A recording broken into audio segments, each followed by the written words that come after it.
Padre, en esta hora te pedimos, Señor, que hables a nuestras vidas y a nuestros corazones. Espíritu Santo, ayúdanos, Señor, y que seas tú edificando nuestras vidas, Señor. Seas tú hablando a nuestros corazones a través del mensaje de tu palabra. Gracias te damos por el privilegio hermoso que tenemos de compartir tu palabra cada noche, Señor. Gracias te damos por el privilegio que tenemos, Señor, de escuchar tu palabra. Y te pedimos en el nombre de Jesús, oh Dios mío, que podamos salir de este lugar edificados. Gracias te damos en el nombre de Jesús. Amén y amén. Denle un aplauso al Rey de Reyes y al Señor de Señores. Amén. Continuamos con la serie que ya tenemos algunas semanas, capítulo a capítulo. Y voy a ir muy rápido, pero hay cositas que son sumamente importantes que nosotros entendamos en estas primeras láminas. Amén. Dame uno, por favor. Importante de la lámina de hoy. Mire, sabemos ya lo que es una exégesis bíblica. Amén. Que es un método de interpretación de textos sagrados. Pero el capítulo de hoy, el que vamos a estudiar hoy, también vamos a utilizar mucho el contexto histórico y cultural. Amén. Tenga eso en su mente porque hoy son capítulos muy buenos, pero son capítulos que en el contexto histórico y cultural de esos capítulos son sumamente importantes para el estudio de la palabra de hoy. Amén. Entonces vamos a tener eso en mente para que realmente podamos compartir la palabra del Señor. Vamos a ver. Entonces hoy vamos a estudiar Juan capítulo 5. ¿Cuántos lo han leído? ¿Cuántos lo leyeron? Amén. Importantísimo entonces Juan capítulo 5. ¿Qué es importante entonces de estos tres capítulos que hemos estudiado de Juan? Recuerda que estudiamos Juan 3, después el capítulo 4 y hoy vamos a estudiar algo del capítulo 5. Importantísimo, hermano, que cada vez que nosotros vayamos al libro de Juan recordemos esto. Recordemos que la finalidad es que el lector crea que Jesús es el Mesías o crean Jesús como el Mesías, el Hijo de Dios y el Salvador de este mundo. Eso es sumamente importante porque realmente cuando nosotros entendemos eso, entonces nosotros vamos a la palabra de Dios entendiendo lo que el autor, que es el Espíritu Santo, a través de Juan quiso darnos a entender. Entonces la finalidad de Juan fue que presentar a Jesús como el Mesías, como el Salvador de este mundo, como el Hijo de Dios, no como un profeta más, no como un maestro únicamente, no como un carpintero, sino como el Hijo de Dios, y eso es importantísimo. Ya sabemos que Juan 20, 30 y 31 nos dice el mismo libro la finalidad. Versículo 31, sin embargo, estas se escribieron para que ustedes crean que es el Mesías, el Hijo de Dios, y para que creyendo tengan vida por medio de él. Entonces, muy importante que nosotros estudiamos, que estamos estudiando Juan, siempre vayamos a Juan teniendo esto en mente. Cuando lo hacemos así, entonces realmente el entendimiento va a ser mucho mayor del libro que estamos estudiando. Dame uno, please. Contexto de este capítulo. Es un encuentro también. Recuerda que en el capítulo 3 Juan tuvo un encuentro ¿con quién? Con Nicodemo. Amén. Una persona, un fariseo judío de la época, y Nicodemo fue a Jesús. En el capítulo 4 entonces vemos a Jesús yendo a un encuentro con la mujer samaritana, sin embargo con la finalidad de predicar el evangelio en Samaria. Y ya vimos lo importante que era esa ciudad de Samaria y sus habitantes para Jesús y cómo ellos inclusive lo estaban esperando. Y en este capítulo 5 también vemos un encuentro provocado también con Jesús, pero con una finalidad también bastante grande. Y entonces nos habla de que Jesús iba pasando y llegó a un lugar donde estaba el que usted conoce como el paralítico de Betesda, amén, el cual tenía 38 años de estar enfermo, de esta enfermedad, amén. Entonces vamos, este hombre era claramente judío. Cuando nosotros leemos realmente todo el capítulo, porque recuerde que antes de estudiar primero lo leemos completamente, nos damos cuenta que por muchas razones este hombre nos dice la palabra del Señor que era judío. Entonces conocemos cuáles eran sus creencias más o menos, cómo se comportaba, y eso es importantísimo que también lo tengamos claro. Entonces en el contexto es Jesús llegando a un lugar que es el que vamos a estudiar hoy, un encuentro, un lugar y varios sitios que nos nombra este pasaje que son sumamente importantes. Este pasaje tiene cosas preciosas también que vamos a estudiar. Entonces seguimos. División del capítulo 5, versículo del 1 al 9 Jesús sana a este paralítico. Amén. Versículo del 9 al 18. Entonces, por la sanidad de este paralítico y por el momento en que fue hecha esta sanidad, entonces los judíos procuran matarle, comienzan a perseguirle por esa sanidad. Versículo 19 al 29. Entonces Cristo les dice la autoridad con la que Él hacía estas cosas. Y el versículo 30 al 46, entonces Él le dice, ¿quiénes son los testigos? ¿Quiénes son los que dan testimonio de Él? Jesús dice, si mi testimonio es propio, es mío, entonces no me crean. Pero ¿quién da testimonio de Jesús, tanto en el cielo como en la tierra?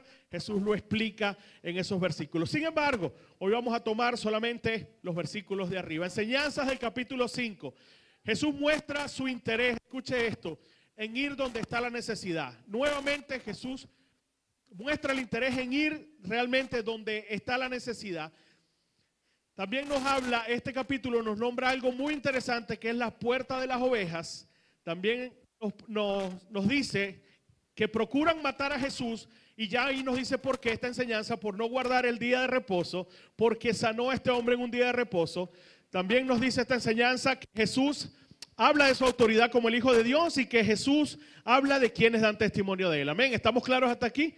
Eso es, a grosso modo, entonces lo que nosotros tenemos ahí para saber que son las enseñanzas de las cuales vamos a hablar hoy. Dame uno. Entonces, Juan capítulo 5, hoy vamos a estudiar del 1 al 18. Dígale al que está a tu lado, hoy nos vamos temprano. Dígale, no creas mucho eso. Pero sí, yo creo que sí nos vamos temprano. Amén. Entonces, Juan capítulo 5, versículo 1 al 18 y comenzamos. Por supuesto, versículo 1, mira lo que dice. Después de estas cosas, había una fiesta de los judíos. Cuando dice después de estas cosas, es porque eso inmediatamente lo conecta ¿con qué?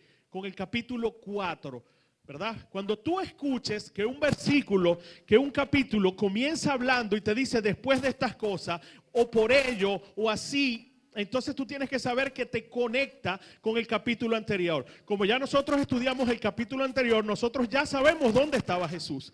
Nosotros sabemos que Jesús estaba en Capernaum y que acababa de sanar el hijo de un oficial.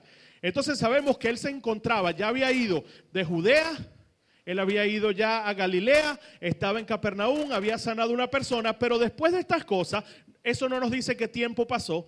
Pudo haber pasado cualquier tiempo, pero después de estas cosas, entonces dice que había una fiesta judía. Entonces, y dicen que subió Jesús a Jerusalén. Mire, esto ya nada más esto es sumamente importante, porque la Biblia me dice que había una fiesta judía y Jesús tenía que ir allá. ¿Por qué? Porque los judíos iban cada vez que habían fiestas, por lo menos habían 3 fiestas que los judíos, todo el que fuera judío tenía que ir a ese lugar.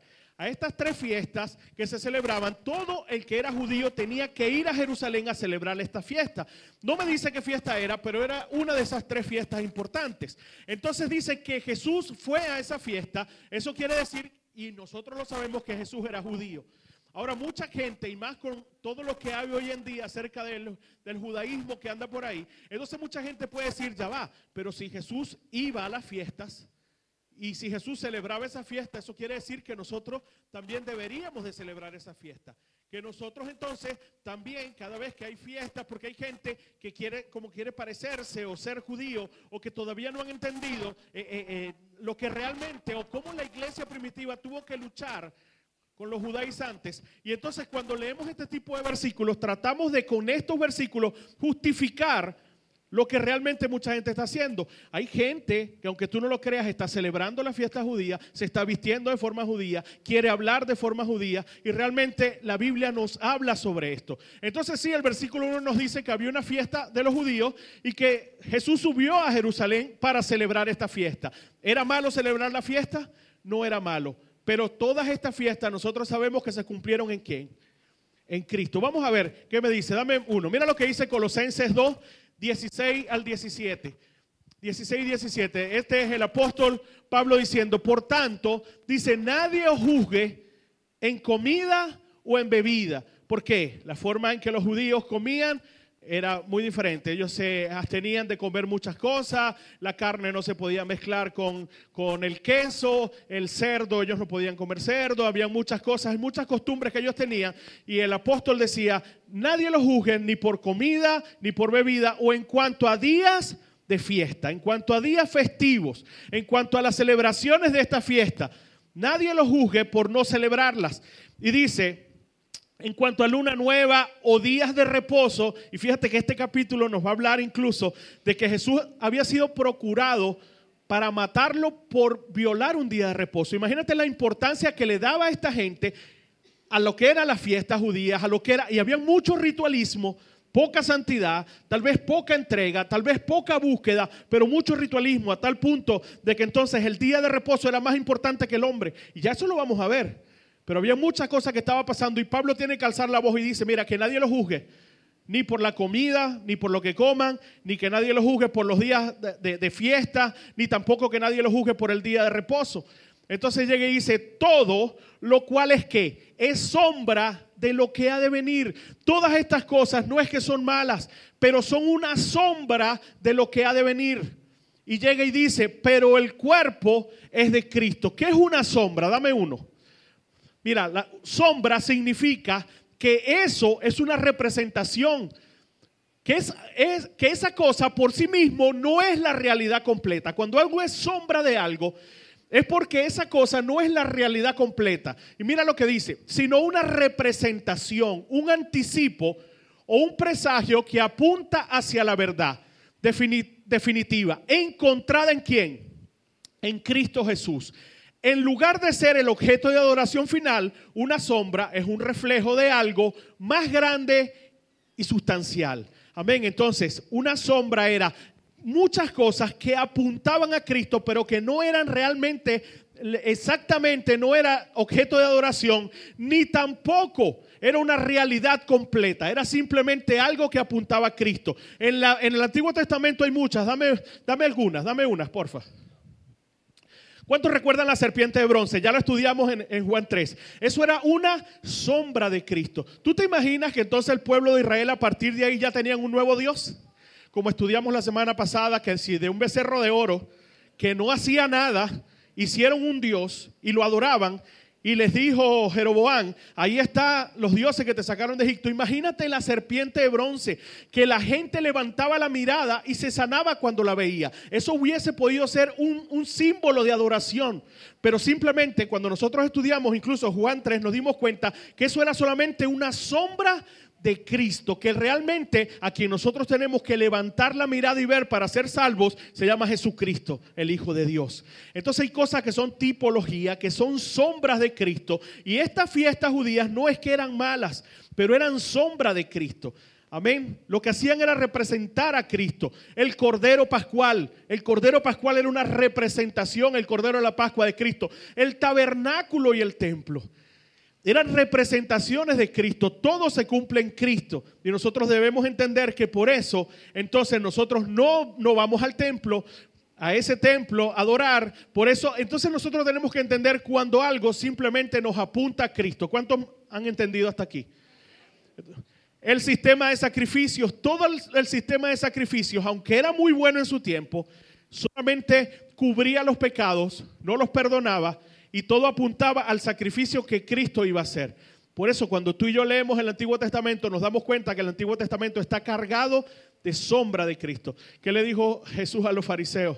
Le dijo, ustedes estudian las Escrituras, ustedes escudriñan las Escrituras porque a ustedes les parece que hay vida eterna y ellas lo que hacen es dar testimonio de mí. Toda la Escritura, todas las profecías, todo hablaba de Cristo y todo se cumplió en Cristo. Por eso todo es en Él, por Él y para Él. Es por ello que hoy en día, aunque Cristo como judío iba a estas fiestas, porque Él vino a cumplir la ley, aunque Él iba a estas fiestas, realmente tú y yo no estamos obligados a cumplir estas fiestas. Pastor, me salió un viaje a Israel, había una fiesta bien chévere. No está mal que participes. Es preciosa, puedes hasta llorar. Es más, yo creo que yo siempre le he dicho a mi esposa, debe ser increíble ese paseo por esos mares y donde te cuentan la historia de lo que pasó, debe ser increíble, pero nosotros eso nos debe recordar y hacer pensar en Cristo Jesús y no en una religión, porque el problema es que el judaísmo, por muy bonito que se veía, por muy ritual, era una religión que no salvaba, era una religión muerta, porque ahora todo era por levantar la mirada y ver a Cristo Jesús. Por eso él le dijo a Nicodemo hace dos capítulos atrás, le dijo: Nicodemo, si no naces del agua y del Espíritu, no verás el reino de los cielos.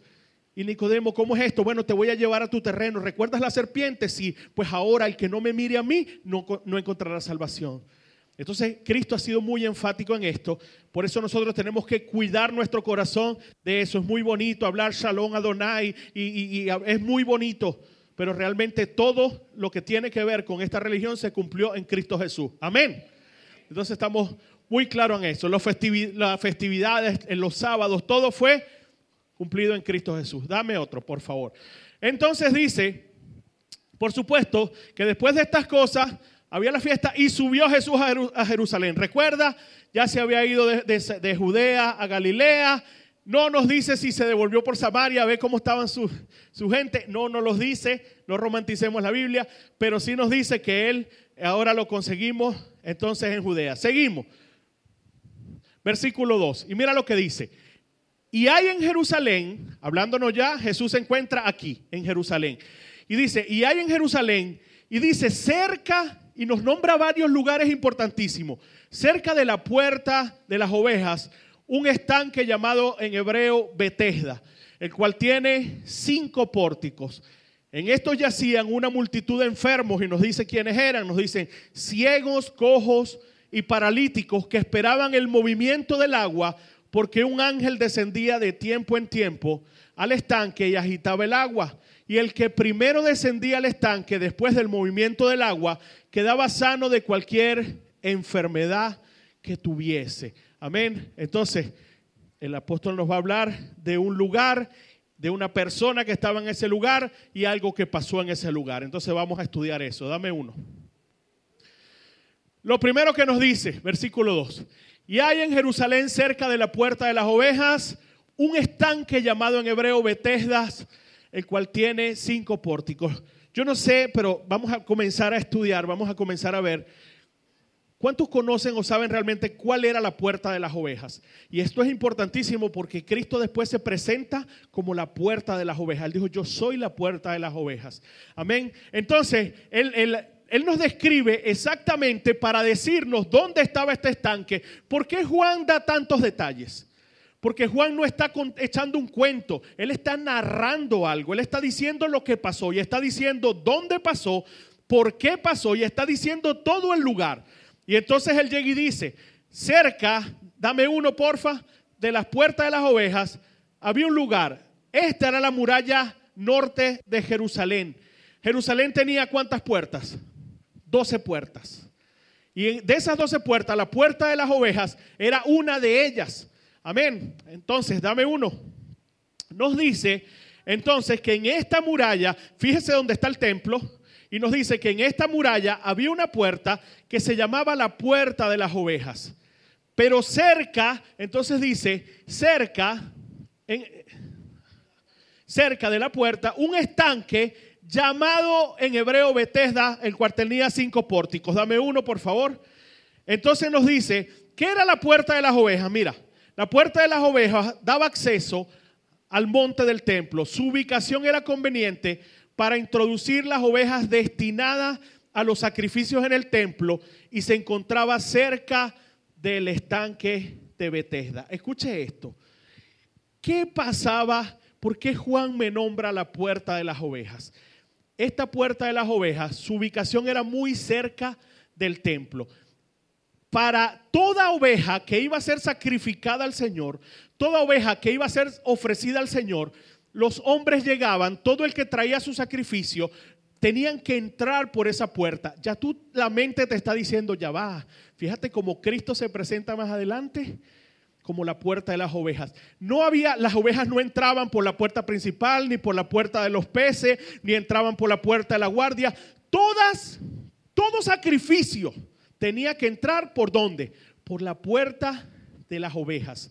Y todo hombre, para entrar a esa puerta, él tenía que tener la oveja ya preparada. Entonces, esta puerta, que era para eso, estaba cerca de un lugar llamado el estanque de Betesda. ¿Por qué? Porque en este lugar, en este estanque, era donde se preparaban esas ovejas.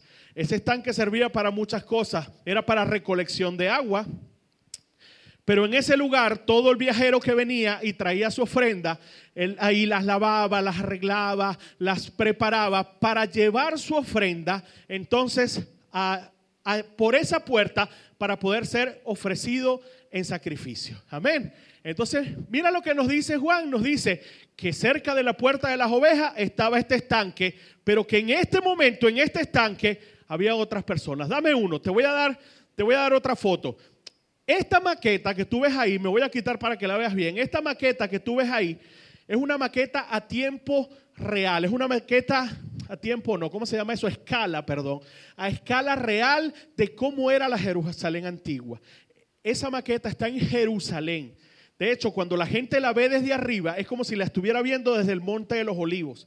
Imagínate lo precioso que es eso. Y la gente entonces veía y realmente podía ver cómo era todo Jerusalén. Eso es un video, yo te voy a compartir el link ahora más tarde, y ese video se ve porque él le da la vuelta completa donde fue enterrado David, entonces, o sea, es increíble esto. Y de esta maqueta, entonces, de ese video yo tomé esta foto, capturé esta foto, y estamos hablando precisamente de esto mismo. Él iba con su teléfono, iba pasando, cuando llegó a este lugar yo lo capturo. Este es la muralla del norte, ¿verdad? La muralla norte de Jerusalén. Y tú te pones a ver y toda Jerusalén estaba rodeada por una muralla. Toda Jerusalén estaba rodeada por una muralla.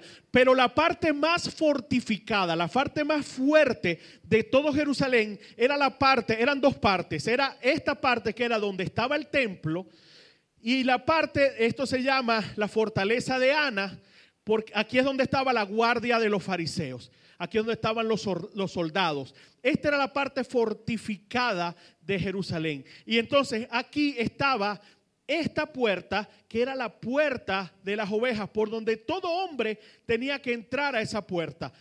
Pero esa maqueta, te dije que es en escala real. Y fíjate, realmente, esto que tú ves aquí es el estanque de Betesda. O sea, que nosotros podemos pensar que el estanque de Betesda, porque lo hemos visto en películas o lo hemos visto, era una cosa chiquitica donde la gente se movía, pero era extremadamente grande. Se recolectaba todo el agua, muy bien sea el agua de lluvia o el agua que entraba por riachuelos, se recolectaba en ese lugar. ¿Para qué? Para ser distribuido. Esta parte era más alta que esta. Y entonces en esta parte, cuando entraba el agua, ellos abrían compuertas, llenaban esta.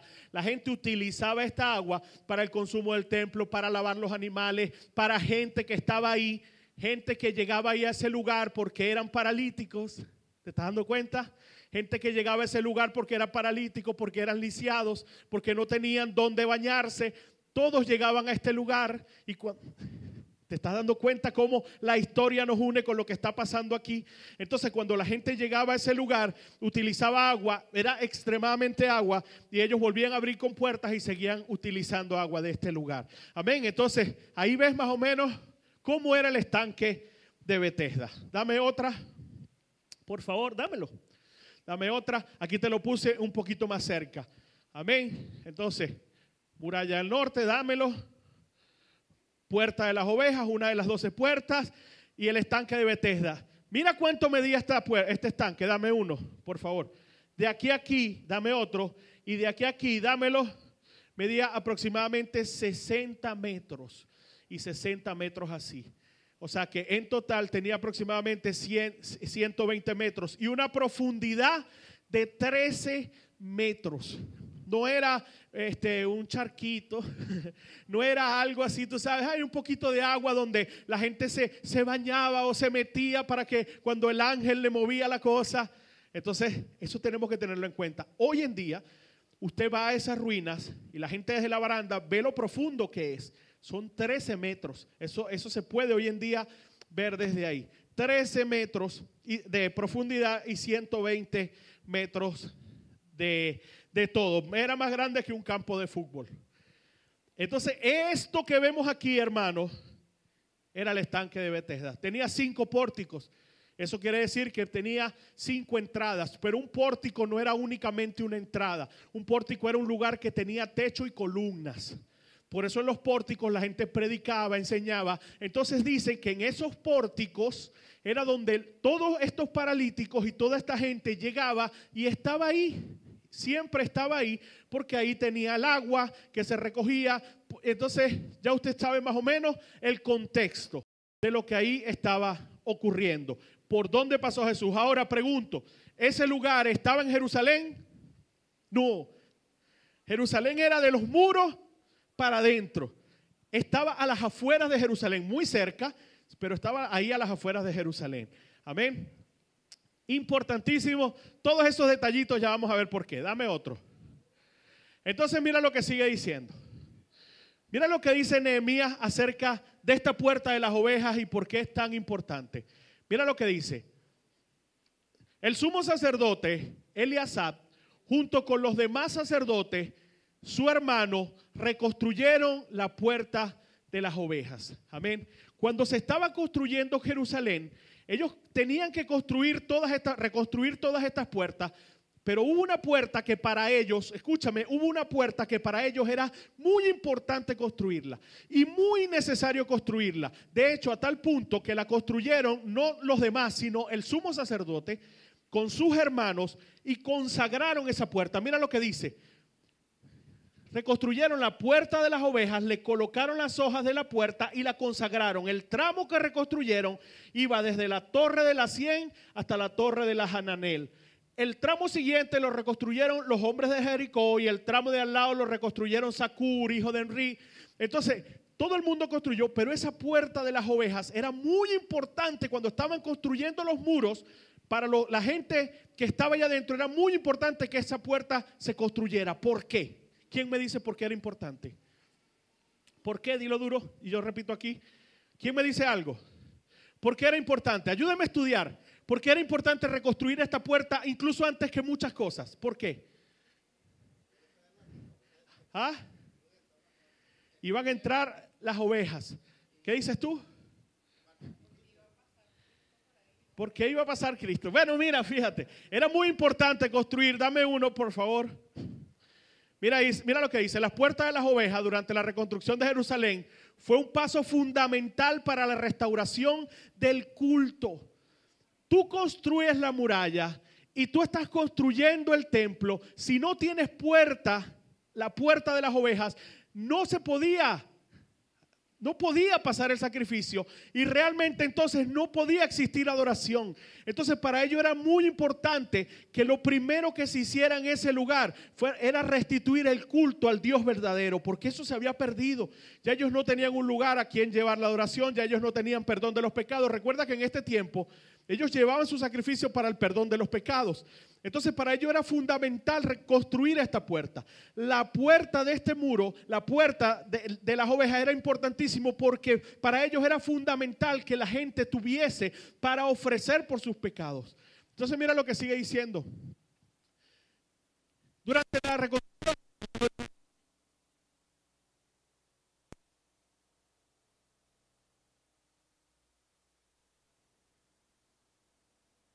Jerusalén, fue un paso fundamental para la restauración del culto y la vida de la ciudad.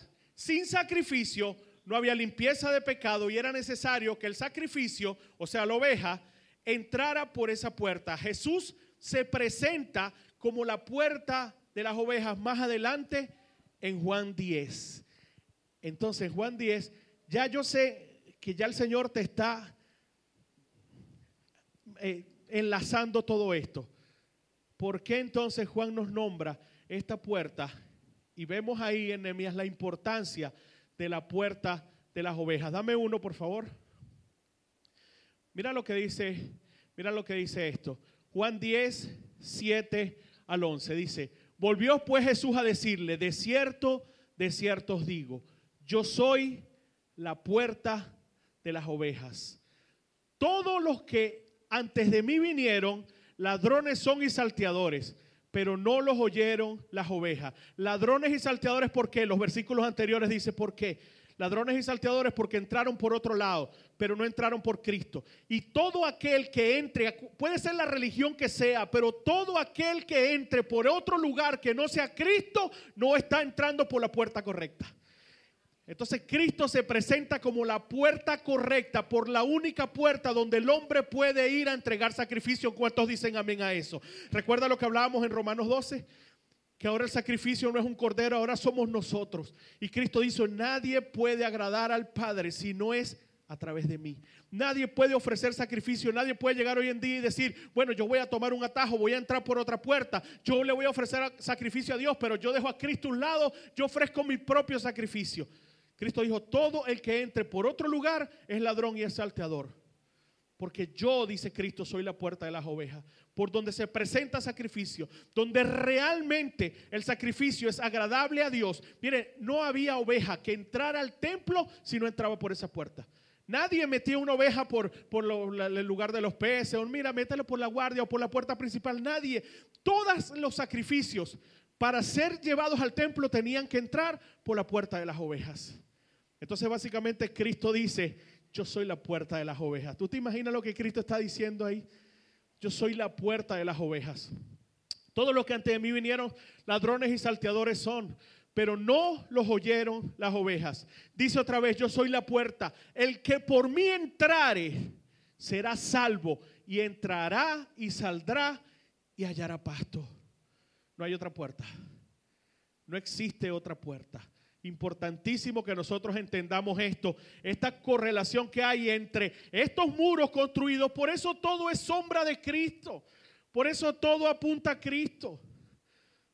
Y dice, el que por mí entrare será salvo, entrará y saldrá y hallará pasto. Dice, el ladrón no vino sino para hurtar y matar y destruir. Yo he venido para que tengan vida y para que la tengan en abundancia. Y Cristo se presenta también y dice, yo soy el buen pastor. Y el buen pastor su vida da por las ovejas. Amén. Entonces, dame uno, porfa. Esta era la puerta de la ciudad vieja, la puerta de Efraín, estaba la puerta de la esquina, estaba la puerta de la guardia, estaba la puerta del pescado, estaba la puerta de la inspección para entrar al templo. Había muchas puertas, pero esta puerta humilde y sencilla que estaba aquí, que era una puerta donde la gente parece que decía, wow, esa no tiene mucha importancia, esa es para cuando lavan los animales, por ahí es que entran. Esa es la puerta importante. La puerta de las ovejas, la que realmente agrada. Y Cristo se presenta como esta puerta. De las 12 puertas que rodeaban a Jerusalén, Cristo se presenta como la única puerta, el único sacrificio para llegar al templo, que realmente también es sombra de Cristo. Amén. ¿Estamos claros ahí? Mira cómo era la puerta de las ovejas. Una puerta sencilla. Tú ves la puerta de los leones.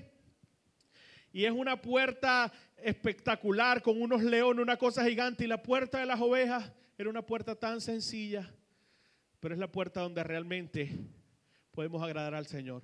¿Cuántos le dan gloria a Dios porque Cristo ahora es esa puerta? Dame uno, por favor.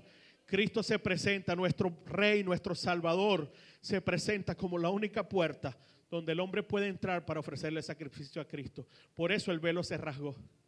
Por eso el velo se rasgó cuando Cristo murió, porque ya no hay separación entre Dios y nosotros. Pero el único que pudo lograr eso era Cristo, porque Él es la puerta de las ovejas. Él fue el único que pudo romper esa distancia que había. Y eso es motivo de que nosotros le demos gloria a Dios. A veces no entendemos, hermano. A veces tomamos tan en poco lo que Cristo hizo. A veces tomamos tan en poco porque no lo conocemos y no sabemos la magnitud de nuestro Rey de Reyes y Señor de Señores. A veces no entendemos todo lo que Cristo hizo, cómo esto solamente era simbología de Él, cómo todo se cumplió en Él, cómo no hay casualidad en nada, sino que Cristo es lo más precioso que tenemos en este mundo. Por eso hemos hablado de la preeminencia de Cristo. Él no puede ser algo en nuestra vida, Él tiene que ser lo más importante, porque sin Él no hay salvación. Pastor, déjame la iglesia, los cantos, la batería, a mí me gusta todo, pero ay, Cristo, sin Cristo no hay vida. Sin Cristo esto es un club social. Sin Cristo esto es un lugar donde venimos, la pasamos chévere un rato, los que la pasan chévere, y nos vamos. Pero Cristo es el que le da sentido a todo esto. Tú y yo somos salvos porque Cristo murió en una cruz. Nadie puede ofrecer adoración al Rey de Reyes. Nadie puede ofrecer adoración a Dios sino a través de ese Rey de Reyes. No hay otro nombre dado a los hombres sino el nombre de Jesús. Amén. A Él lo exaltamos, a Él lo adoramos. Ese Rey maravilloso, humilde, humilde como se vestía, vino como un carpintero, vino como el hijo de un carpintero, vino humilde, nació humilde, pero se presenta como la puerta de las ovejas de Jerusalén. Qué grande era nuestro Señor. Amén. Dame otro, por favor. Entonces, ya ahí tú entiendes que estaba la puerta de las ovejas que representa a Cristo, pero nos dice algo precioso. Nos dice que cerca de esa puerta de las ovejas estaba ¿qué? El estanque de Betesda. Hermanos, mira el clic que existe aquí. Para poder llegar a la puerta de las ovejas, antes de llegar a la puerta, todos tenían que pasar por este lugar. Tú no podías traer tu oveja de un pueblo de por allá, porque mucha gente venía peregrinando, y llegar y presentar tu oveja toda sucia. Entonces todos, antes de llegar a la puerta de las ovejas, se encontraban en este lugar. Todos se encontraban en el estanque de Betesda, y todos los que estaban en este lugar, de una u otra manera, eran lavados o limpiaban o hacían las cosas para poder tomar el camino a la puerta de las ovejas. Amén. Dame uno, por favor.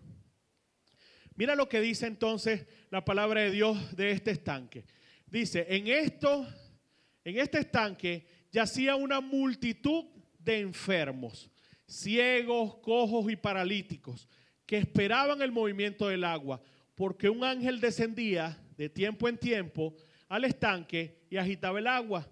Y el que primero descendía al estanque después del movimiento del agua quedaba sano de cualquier enfermedad que tuviese. Entonces nos habla de este estanque, y lo único que nos dice es que en este lugar era un lugar donde había una multitud de gente enferma, había gente ciega, y nos cuenta esta historia. Ahora vamos a seguir viendo esto. Dame uno. Mira lo que dice. Yacía una multitud de enfermos, ciegos, cojos y paralíticos. ¿Por qué ciegos, cojos y paralíticos? Porque, por supuesto, la gente que tenía lepra, los leprosos, no podían estar en ese lugar.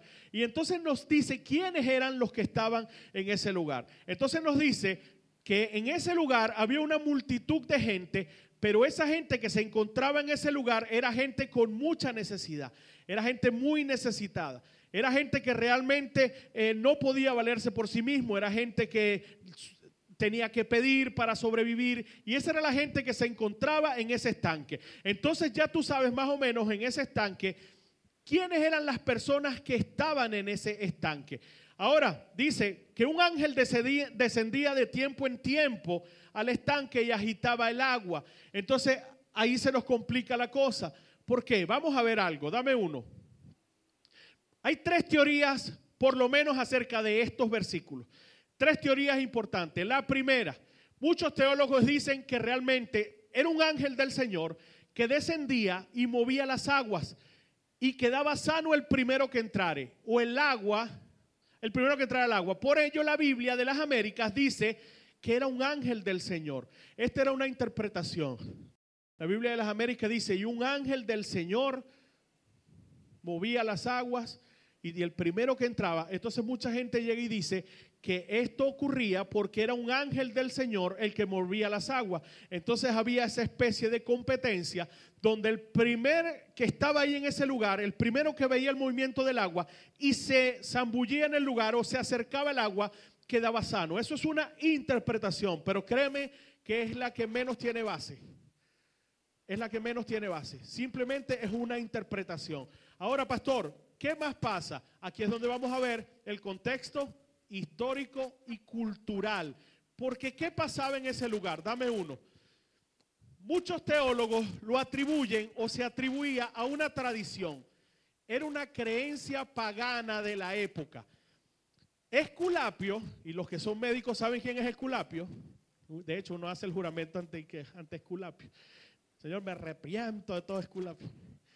Esculapio, como el dios de la medicina, en ese lugar, recuerda que eso estaba a las afueras de Jerusalén, ese lugar realmente era gobernado por el gobierno romano, y se dice que esas piscinas realmente se decía por tradición que Esculapio, el dios de la medicina, sanaba a través del agua en ese lugar.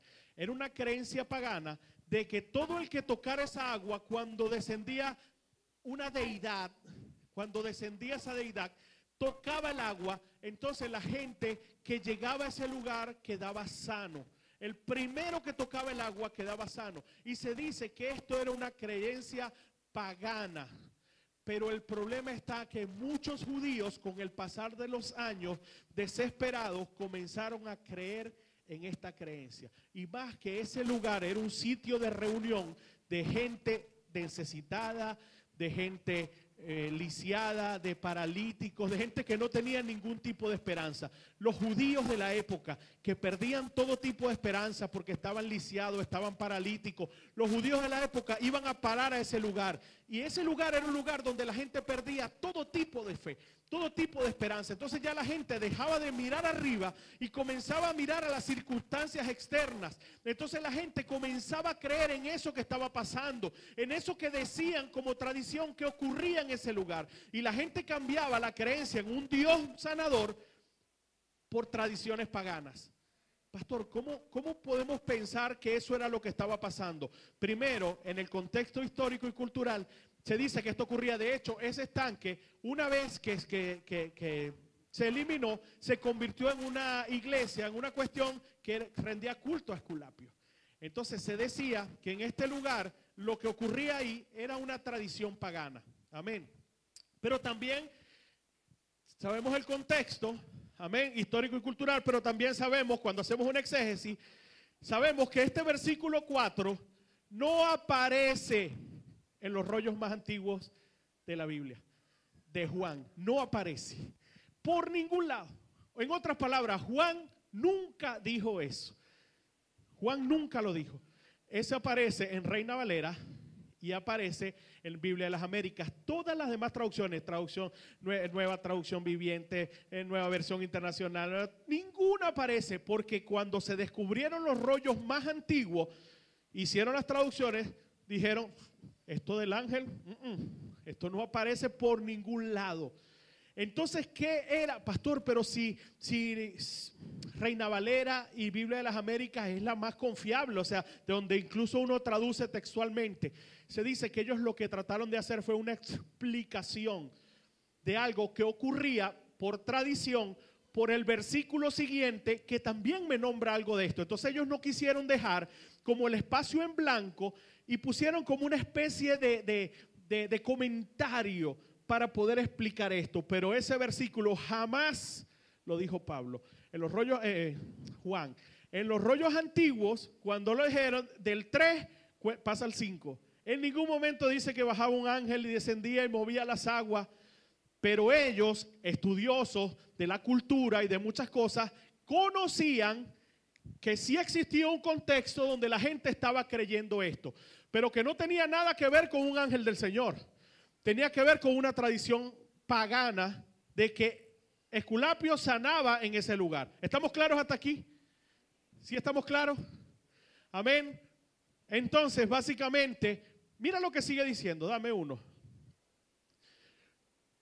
Lo que entendemos cuando vemos ese versículo, lo que entendemos es que sea cual sea,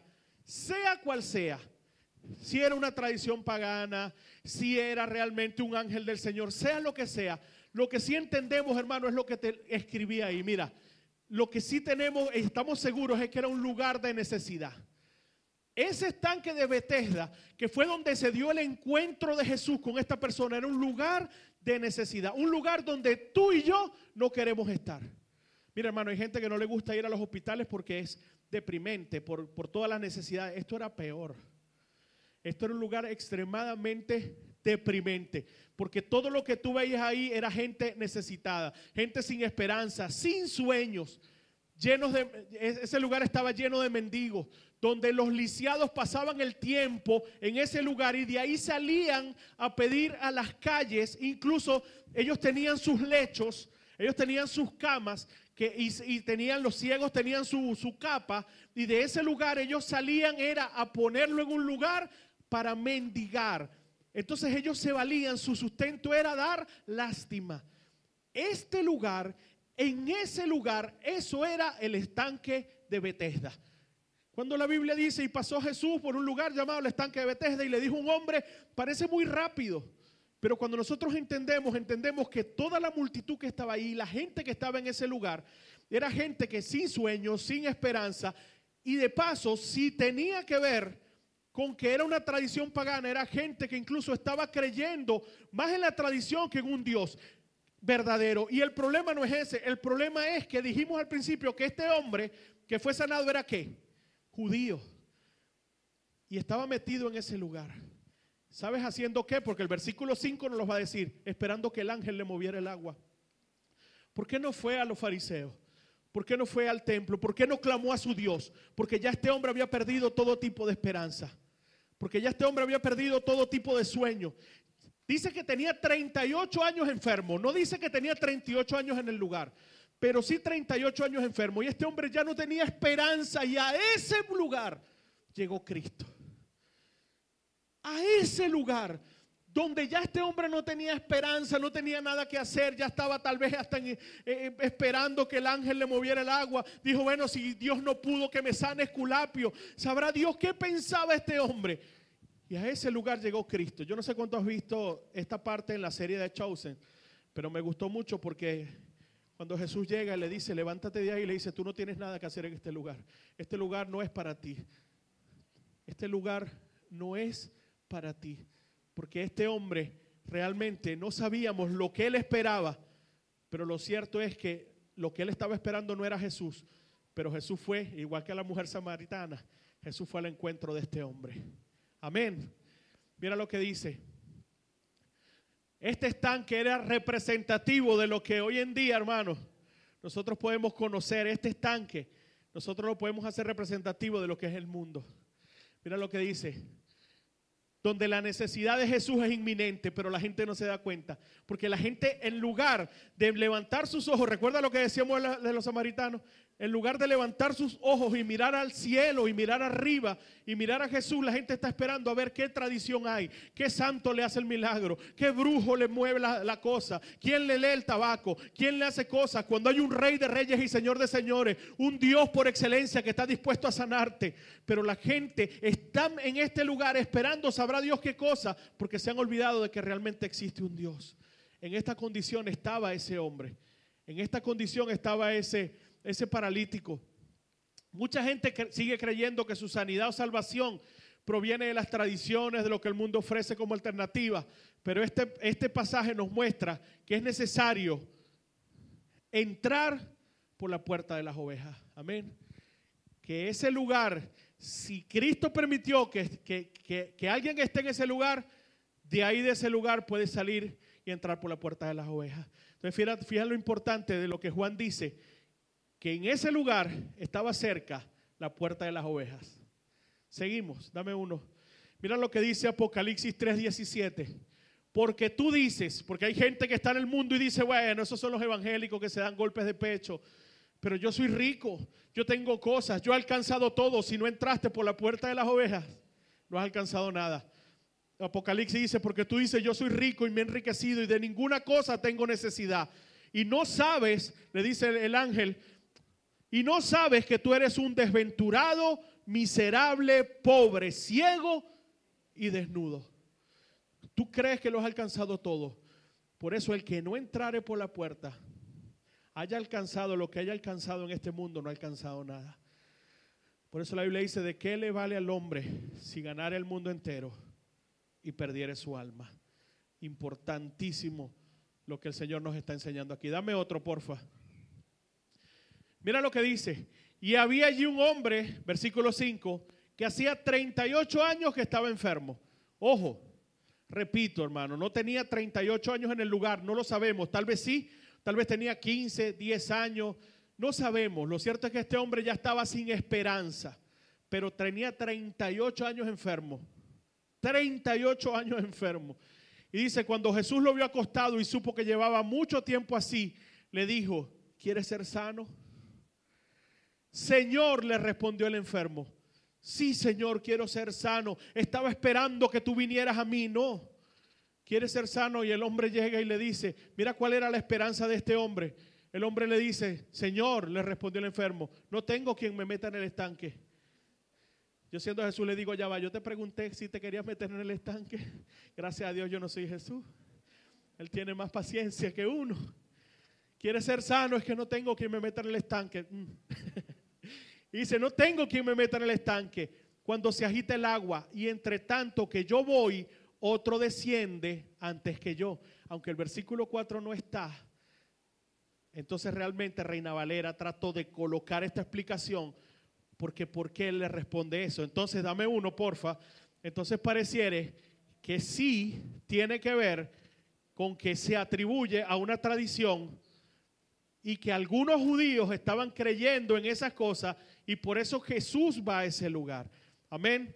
Entonces es importante entender porque le dice, no tengo quien me meta. Jesús le dijo, levántate, toma tu lecho y anda. Y al instante aquel hombre fue sanado y tomó su lecho y anduvo. Y era día de reposo en aquel día. Aquel hombre, su esperanza estaba puesta en que le movieran el agua en algún momento por la tradición que existía. Pero Jesús llega y le dice, levántate, toma tu lecho y sigue. Mira esto, hermano, dame uno. Vemos en estos versículos Jesús yendo al lugar del necesitado y del confundido. Jesús yendo al mundo, Ana. Jesús llegando al lugar donde tú y yo estábamos creyendo. ¿Cuántos de los que estamos aquí, no me levante la mano, realmente cuántas veces nosotros no por buscar algo, mucha gente fue al brujo, fue al no sé qué, ya no hallábamos qué hacer y nunca conseguíamos realmente, porque lo que nosotros habíamos aprendido en el estanque de Betesda era que realmente la esperanza venía de que alguien moviera algo, de que alguien hiciera algo. Pero Jesús dice la Biblia que está ahí a la puerta siempre. Jesús siempre está esperando y lo único que estaba esperando es que tú y yo abriéramos la puerta para que tú y yo pudiésemos entrar, para que tú y yo realmente pudiéramos estar con Él. Eso es importante que nosotros entendamos que realmente, hermanos, la Biblia Juan 3, recuerda lo que leímos en Juan 3, porque de tal manera amó Dios al mundo que dio a su Hijo para que todo aquel que en Él cree no se pierda, mas tenga vida eterna. Pero el 17, que casi nunca lo leen, dicen, porque no envió Dios a su Hijo para condenar al mundo, sino para que el mundo fuese sano por Él. Jesús es el más interesado en abrazar a la oveja que está perdida, en abrazar a esa persona que está hoy en día en un estanque. Hermano, mire, cuando nosotros vemos esta analogía, tal vez nos damos cuenta y decimos, bueno, estos eran paralíticos, cojos, pero cuando nosotros vemos con los ojos espirituales, no te imaginas la cantidad de gente allá afuera que está paralítica sin Cristo, que tal vez no es físicamente, pero espiritualmente está muerta en delitos y pecados. Gente que si parte hoy se va sin Cristo, gente muriendo. Kenny, Darwin, los hospitales. Cuando ustedes van a esos lugares, hospitales llenos de gente, no solamente enferma físicamente, gente muere. ¿Sabes cuánta gente muere diario en un hospital y se van sin Cristo, sin esperanza? Y la esperanza está en nuestra boca. Recuerda lo que decíamos el domingo y estudiamos la semana pasada. El Señor le dijo, alcen los ojos y miren. La cosecha está lista, la gente se está perdiendo y tú y yo tenemos que predicar. Porque el mundo es este estanque donde la gente está creyendo que la salvación y la sanidad viene de algo externo. Pero realmente la respuesta para este mundo se llama Cristo Jesús. Y tú y yo tenemos poder en nuestra boca de hablarle a la gente de Cristo para pasarlos de muerte a vida. Y es importante que entendamos eso porque Jesús siempre, hermano, mire, cuando nosotros hablamos de Jesús en cualquier lugar donde nosotros hablemos de Jesús, hay la posibilidad de que haya vida en ese lugar. Y no te imaginas la cantidad de gente en el mundo, en el estanque de Betesda, esperando que tú y yo le hablemos de Cristo. Eso es confrontante. Y la semana pasada y el domingo cuando hablamos de esto, algunos me decían, wow, ese mensaje confronta la vida de las personas. Pero es que realmente, ¿cómo decimos que somos evangélicos si no predicamos la buena noticia de salvación? Evangelio es buena noticia. Hermano, a mí me encanta, me fascina estudiar la Biblia. Yo amo estudiar la Biblia. Pero ¿qué hacemos con conocimiento bíblico si no lo aplicamos? Si no vamos al que está perdido, si no llevamos a la gente, los ayudamos a lavar en ese estanque y lo metemos por la puerta y lo llevamos y le presentamos. Aló. Y le presentamos la puerta estrecha. Perdón, bueno, es la puerta estrecha, pero la puerta de las ovejas. Entonces es importantísimo que nosotros estemos pendientes de eso. Amén. También vemos a Jesús respetando la decisión de cada hombre. No sé por qué se bajó el audio. Jesús respetando la decisión de cada hombre. Por eso Jesús le dijo, ¿quieres ser sano? Porque Jesús respeta, es un caballero el Espíritu Santo y Él va a respetar la decisión de cada hombre. Porque hay gente que por más que tú le presentes a Cristo la salvación y muchas cosas, simple y llanamente no quiere. Y Jesús parece una cosa, bueno, Jesús, ¿cómo le vas a preguntar si quiere ser sano? Es que hay gente que está en el mundo haciendo infinidades de cosas, viviendo una vida triste, viviendo muchas cosas tristes. Y realmente tú le presentas a Cristo y le dices, ¿quieres salir de esa vida? No, todavía no. Y la gente quiere seguir viviendo, como dice la canción, a su manera, a su forma. Y parece que hay que preguntarle a la gente, ¿realmente quiere ser sano? Y eso fue lo que hizo Jesús, respetando la decisión. Y Jesús se presenta como única respuesta para la sanidad y la salvación. Amén. No hay otra. Seguimos. Versículo 10. Ya estamos en el 14, son 18 únicamente. Entonces los judíos, ¿qué hizo este hombre, hermano? Este hombre que fue sano, Jesús le dice, ¿quieres ser sano? Lo sana, toma tu lecho, vete. ¿Y qué hizo este hombre? Agarró y corrió inmediatamente a los judíos. Corrió inmediatamente a la iglesia. Esto quiere decir que este hombre no solamente era judío, sino que realmente este hombre era una persona que acostumbraba, conocía la ley. Por eso yo cuando estudiaba esto, yo decía, este hombre para mí no tenía 38 años en ese lugar. Tenía 38 años enfermo, perdió toda esperanza y fue a parar a ese lugar. Y llegó un momento en que su corazón estaba tan confundido que este hombre llegó a ese lugar y empezó a creer incluso en la sanidad de este ritual pagano. Y ese hombre estaba ahí atado. Pero algo me dice, eso es solo intuición, pero algo me dice porque veo su respuesta cuando corre realmente al templo a hablar con los judíos. Algo me dice que este hombre era una persona que estaba acostumbrado a buscar las cosas de Dios, pero parece que esta situación le tocó la puerta, porque mira lo que dice. Entonces los judíos le dijeron a aquel que había sido sanado, es día de reposo, no te es lícito llevar tu lecho. Vamos a leerlo completo y después lo comentamos. Él le respondió, el que me sanó, él mismo me dijo, toma tu lecho y anda. Entonces le preguntaron, ¿quién es el que te dijo, toma tu lecho y anda? Y el que había sido sanado no sabía quién fuese, porque Jesús se había apartado de la gente que estaba en aquel lugar. Después le halló Jesús. ¿A dónde le halló? Este hombre no llegó, fue sano y dijo, wow, listo, soy sano. Este hombre se fue al templo, se fue a hablar con los judíos. Después Jesús le halló en el templo y le dijo, mira, has sido sanado. No peques más para que no te venga alguna cosa peor. Parece que este hombre... Mira esto, dame uno. Lo primero que yo veo aquí es que este hombre salió corriendo a los judíos y la religión querían poner la enseñanza por encima de Jesús. Eso se ve mucho hoy en día. Este hombre llega sano. Hermano, mire, si usted sabe que aquí hay un hermano entre nosotros que tiene 15 años enfermo, estaba paralítico, no caminaba y nos llega aquí corriendo, brincando y nos dice, estoy sano. Ya va. ¿Quién te sanó? No, esto fue un día de reposo, no te es lícito. Guarda tu.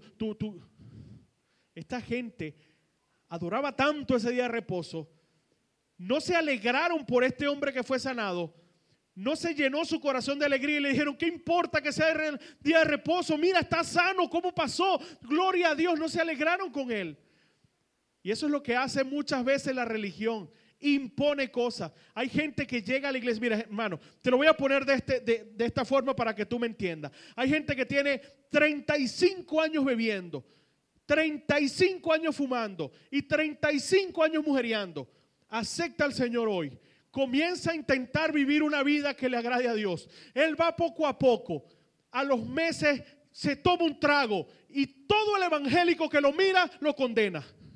¿Cómo es posible? Cuando este hombre está luchando con lo que ya tú y yo conocemos, con nuestra propia naturaleza, con nuestro propio yo, tú y yo hemos entendido que el malo no es el diablo que está afuera, aunque ese bicho es malo, que el Señor lo reprenda, que nuestra mayor guerra contra nosotros. Y este hombre está luchando contra él mismo, pero tú y yo queremos que las personas por sus propios medios sean perfectos. Porque la religión a veces trata de imponerte cosas en lugar de dejar que Cristo haga la obra en las personas. Todo se trata de Cristo. Por eso este hombre llegó y no le dijeron, gloria a Dios, ¿dónde está Cristo? Yo también quiero que ore por mí. No, eso le pasaba a los enfermos, a la gente. Pero los fariseos de la época, los religiosos, lo único que querían era respetar su liturgia, sus costumbres, su forma de hacer las cosas. Ay, esta hermana ya tiene como 2 meses viniendo a la iglesia y todavía no le he visto la falda. Ya tiene como 2 meses viniendo a la iglesia y todavía he visto que hace tal cosa. Eso pasaba mucho antes, gloria a Dios, porque esas cosas han bajado. Pero tú no te imaginas la cantidad de gente que sacamos los religiosos de las iglesias. Porque tú y yo siempre teníamos una crítica a flor de piel, una crítica a flor de labio. Siempre había algo que no nos cuadraba. Es más, tú y yo no éramos cristianos si no hablábamos como cristianos, porque hasta nos enseñaban cómo hablar. Tú tenías que hablar varón, bendecido, aleluya y tal. Y todas esas cosas, hermano. Y aquí vimos un hombre feliz. Mira este contexto. Un hombre feliz. Agarra su lecho, sale corriendo y le dice a los judíos, estoy sano. Ya va, hoy es día de reposo. No te es lícito cargar tú. Imagínate tú. Jesús también le aclara la necesidad de ser enseñado sobre Jesús y acompañado a conocer de cada persona en sus inicios. Eso le llamamos consolidación y discipulado. ¿Por qué? Porque este hombre salió corriendo a este lugar porque era lo único que conocía. Porque les dicen, ¿quién te sanó? ¿Quién lo hizo? Y él dijo, yo no tengo ni idea de quién lo hizo. ¿Qué necesitaba este hombre? Conocer a Jesús, conocer más de Él. Hermano, no hay persona que acepte a Cristo hoy y ya conozca todo de Jesús. Para que esa persona que hoy tomó esa decisión importante, que ayer estaba en el estanque de Bethesda revolcándose y que hoy el Señor lo trajo para que esa persona pueda conocer a Jesús, dile a que está a tu lado, tú y yo somos los responsables de eso. Eso se llama consolidación y discipulado. Tú y yo somos los que tenemos que decirle, ven que porque esa persona ni siquiera, hay gente que, mira, yo una vez fui a bautizar a una señora y cuando hicimos ¿cómo se llama eso? Los testimonios para el bautismo, ella dijo, bueno, yo estoy aquí gracias a Dios y a la Virgen. Y yo la miré así, yo dije, Dios mío, por supuesto que ella se remojó, ella no se bautizó, por supuesto que ella, pues, pero realmente, para que tú y yo, para que esa persona, es culpa de ella, es culpa de nosotros, que no la llevamos y antes de que una persona, para que una persona pueda seguir a Cristo, tú y yo necesitamos mostrarle a Cristo. Y no podemos dar por entendido que si la persona hizo una confesión, si la persona ahora asiste a la iglesia, ya ha conocido a Cristo. Porque ¿sabes qué pasa? Que muchas veces van a correr a la religión, o saben o conocen es de religión. Pero cuando tú y yo le presentamos a Cristo y formamos a Cristo en la vida de estas personas, las cosas pasan diferentes. Amén. Si este hombre se hubiese quedado con Cristo, no hubiese pasado todo esto. Mira lo que sigue pasando. Dice, después le halló Jesús en el templo y le dijo, mira, has sido sanado, no peques más. En otras palabras, Jesús le habla de la necesidad de arrepentimiento, no únicamente del milagro. No te imaginas la cantidad de personas que Dios le ha hecho un milagro en su vida y no los hemos visto más nunca. ¿Pasa o no pasa? Entonces realmente este hombre necesitaba más a Cristo que el milagro. Amén. Seguimos. Últimos versículos. El hombre se fue.